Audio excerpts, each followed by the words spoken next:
Did you know that rural people benefit from DEI too? DEI has been all over the news lately as the current White House administration continues to blame diversity, equity, and inclusion initiatives for things like wildfires in California and the recent plane collision in Washington, D.C. And there's a lot of misconception that surrounds what DEI actually is. The current administration has labeled it a discriminatory practice and has ordered all federal departments to terminate their DEI offices and cease DEI programming. And a growing list of corporations and universities across the nation have also joined in dismantling their own DEI work. In reality, DEI programs are designed with a pretty simple purpose: to ensure that every qualified person is treated fairly and has an opportunity to participate in things like public service, work, and in school, regardless of their background or identity. It gives opportunities to people of color, queer and trans people, women, rural people, and others who haven't historically received a fair shot in spaces like college admissions or in workplace hiring. Now, when I was getting ready to go to college, I was staring down the barrel of tens of thousands of dollars in future student loans to attend. One day, during my senior year of high school, one of my teachers and my parents convinced me to apply to an Ivy League school.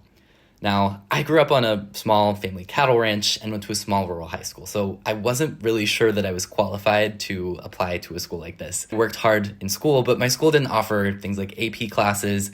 I hadn't taken any foreign language courses, and my test scores were well below the Ivy average. So I was really beyond surprised when I got an acceptance letter from Yale University. I later learned that Yale had an initiative in place to recruit more rural students. Sure, some of these other applicants were seemingly more qualified. A lot of them went to better funded private prep schools and had private tutors. But this DEI program at Yale kind of leveled the playing field. They didn't look at my application and compare it to all of these other students. They looked at me within the context of my rural upbringing. They saw that I was raised in a community surrounded by hardworking and caring people, and I like to think that they saw that in my application too. Now, when I was at college, I feel like I was really able to bring a diverse perspective into a lot of my classrooms. And I think for a lot of my peers, I was one of the first rural people they had ever met. And I made sure to also bring up rural issues in the classroom and to make sure they weren't overlooked in conversations about things like education policy or the country's history.